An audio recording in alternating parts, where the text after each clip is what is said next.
Assalamualaikum warahmatullahi taala wabarakatuh. Nama saya Muhammad Zulkarnain bin Zaini.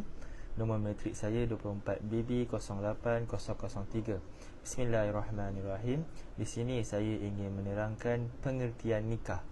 Nikah atau kahwin merupakan perkataan yang sinonim. Ia dari sudut bahasa bermaksud berkumpul dan berhimpun. Manakala dari segi istilah pula, ia bermaksud suatu akad yang menghalalkan pergaulan di antara seorang lelaki dengan seorang perempuan yang bukan muhrim dan menimbulkan hak serta kewajipan antara kedua-dua mereka. Seterusnya, rukun nikah merupakan dasar dan syarat utama yang harus dipenuhi agar sebuah pernikahan dalam Islam dianggap sah. Dalam konteks agama, pernikahan bukan hanya sekadar ikatan sosial, tetapi juga merupakan perjanjian yang penuh tanggungjawab di hadapan Allah Subhanahu Wa Taala. Oleh kerana itu, penting bagi setiap individu yang ingin menikah untuk memahami dan memenuhi rukun-rukun ini. Seterusnya, pernikahan dalam Islam tidak hanya bertujuan untuk memenuhi kebutuhan biologis, tetapi juga untuk membangun keluarga yang sakinah, mawaddah dan rahmah. Rukun nikah memastikan bahawa proses ini berlangsung dengan adab dan sesuai dengan ketentuan syariat. Dengan memahami rukun pernikahan, pasangan suami isteri diharapkan dapat melangsungkan pernikahan dengan penuh kesedaran dan komitmen terhadap nilai-nilai agama.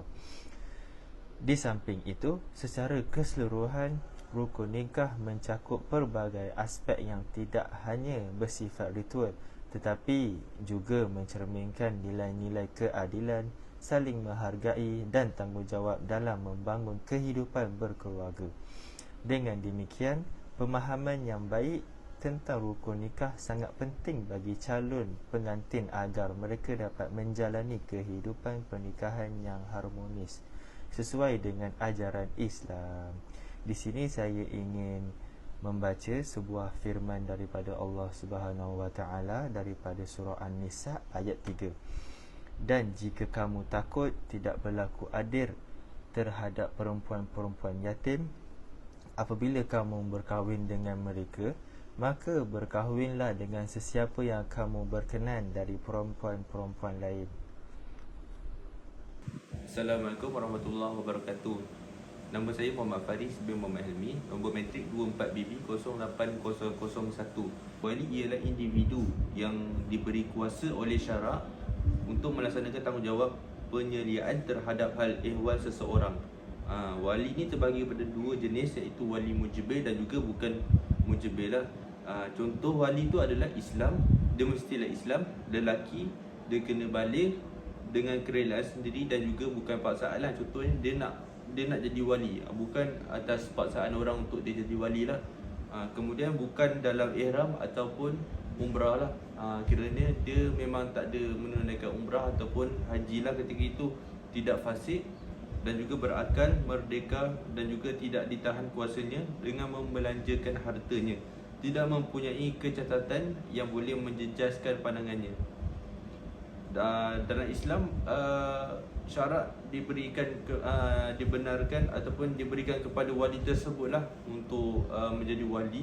Contohnya boleh juga jadi kepada Tok Kadi untuk yang menikahkan orang, ataupun ayah kepada pengantin perempuan lah, untuk mengahwinkan anaknya dengan pasangan anak dia tu lah. Contohnya anaknya perempuan, dia nak kahwinkan dengan lelaki pilihan anak dia lah. Kemudian kita pergi kepada saksi. Seperti mana kita tahu, saksi adalah orang yang menyaksikan akad nikah antara pasangan suami isteri lah.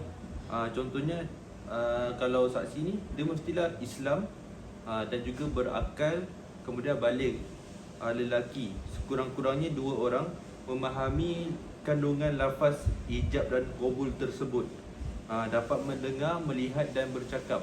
Dia tidak orang kata kurang upaya lah. Dia mestilah sihat dan juga adil, tak melakukan dosa-dosa besar dan tidak berterusan melakukan dosa-dosa yang kecil. dan juga dia mestilah merdeka. Assalamualaikum warahmatullahi wabarakatuh. Nama saya Muhammad Zakwan bin Cik Ramli, nombor metrik 24BB08-008. Di sini saya ingin berkongsi tentang bab mengenai walimah, iaitu di bawah tajuk munakahat. Seperti yang kita tahu, munakahat ni bermaksud perkahwinan. Ia adalah asas dalam pembentukan sesuatu kekeluargaan dan juga masyarakat dan pembentukan negara. Perkahwinan ni adalah tuntutan agama, yang mana kita meraihkan fitrah dalam penciptaan manusia, dalam kehidupan berpasang-pasangan. Tanpa melengahkan lagi masa, saya ingin teruskan dengan perkongsian saya, iaitu mengenai bab walimah. Apakah yang dimaksudkan dengan walimah ni?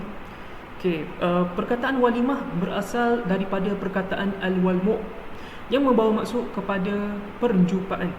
Perjumpaan kerana di situlah kedua-dua pengantin bertemu. Walimah pula bermaksud makanan untuk kenduri kahwin atau semua makanan yang dibuat untuk memanggil orang.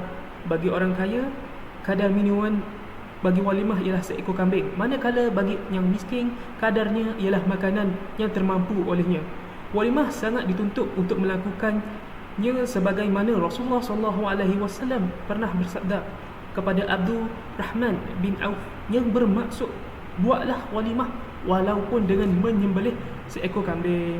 Nak mengatakan kat sini dalam ayat ini adalah hukum walimah ni adalah satu sunat muakkad, iaitu yang mana ia merupakan perkara yang sangat digalakkan oleh umat Islam untuk sanakan, kerana ia adalah perkara yang sangat mulia di sisi Allah. Dan haruslah kita berpegang kepada sunnah ini, kerana ia adalah satu ibadah yang sangat penting untuk umat Islam mengetahui mengenai hukum ini. Itu sahaja daripada saya. Wabillahi wa taufiq wal hidayah. Wassalamualaikum warahmatullahi wabarakatuh. Terima kasih. Assalamualaikum warahmatullahi wabarakatuh. Nama saya Muhammad Faik Farhan bin Muhammad Hazli, nombor metrik 24BB08-004. Rukun-rukun nikah. Syarat sah menjadi suami. Yang pertama ialah lelaki yang tertentu, iaitu bukan lelaki mahram dengan bakal isteri. Yang kedua ialah mengetahui wali yang sebenar bagi akad nikah tersebut. Dan yang ketiga ialah tidak mempunyai 4 orang isteri dalam satu masa. Sekian, terima kasih. Assalamualaikum warahmatullahi wabarakatuh. Nama saya Akram bin Aiman.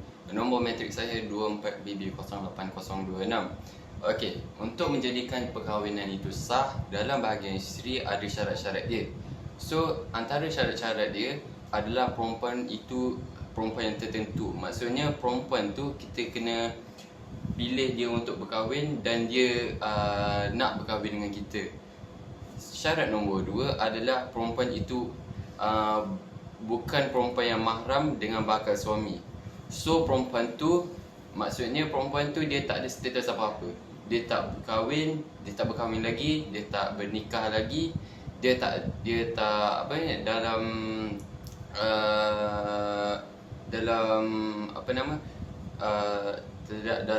iddah. Okey, syarat nombor ketiga adalah perempuan itu bukan seorang kunsa. Maksudnya, apa itu kunsa? Kunsa itu adalah seorang yang ada seorang yang ada kemaluan lelaki dan kemaluan perempuan. Syarat yang ketiga adalah perempuan itu bukan dalam ihram dan haji. So, bila kita nak buat ihram dan haji, kita tak boleh bernikah time tu, sebab dia ada syarat-syarat dia.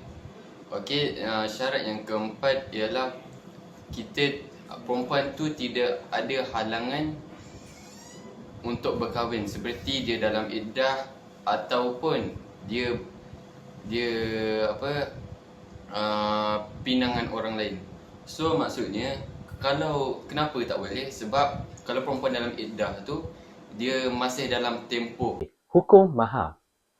Hukum mahar ialah mas kahwin atau mahar yang merupakan satu pemberian yang wajib diberi kepada isteri sebab dinikahinya dan disetubuhinya. Mahar ini boleh wujud dalam bentuk wang ringgit, benda bermanfaat atau sesuatu yang berharga dan ia adalah hak mutlak. Seorang isteri sebagaimana firman Allah Subhanahu Wa Taala dalam surah An-Nisa ayat 4, dan berikanlah perempuan-perempuan itu mas kahwin mereka sebagai pemberian yang wajib. Kemudian mereka dengan suka hatinya memberikan kepada kamu sebahagian dan mas kahwinnya, maka gunakanlah pemberian yang halal sebagai nikmat yang lazat lagi baik kesudahannya.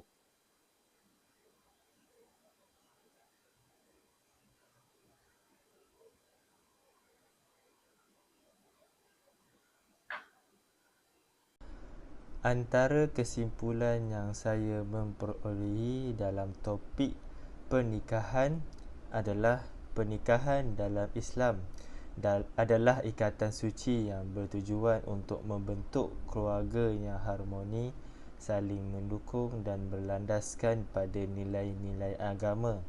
Ia merupakan ibadah yang mendekatkan pasangan kepada Allah dan mendorong mereka untuk hidup dalam kerangka moral dan etika yang baik. Dalam pernikahan, suami dan isteri diharapkan saling menghormati, mencintai dan berkomitmen untuk membangun kehidupan bersama. Antara faedah pernikahan menurut agama Islam yang saya dapat iaitu ibadah dan ketenteraman spiritual. Pernikahan dianggap sebagai membentuk ibadah yang mendekatkan pasangan kepada Allah, memberikan ketenangan jiwa dan keberkahan dalam kehidupan. Yang kedua, perlindungan dari dosa. Dengan menikah, pasangan dapat menghindari perbuatan yang dilarang, menjaga diri dari godaan dan perilaku negatif. Yang ketiga, pembentukan keluarga sakinah. Pernikahan bertujuan untuk menciptakan keluarga yang harmoni dan penuh kasih sayang, di mana anak-anak dapat tumbuh dalam lingkungan yang sihat dan penuh nilai agama. Yang keempat, pendidikan anak.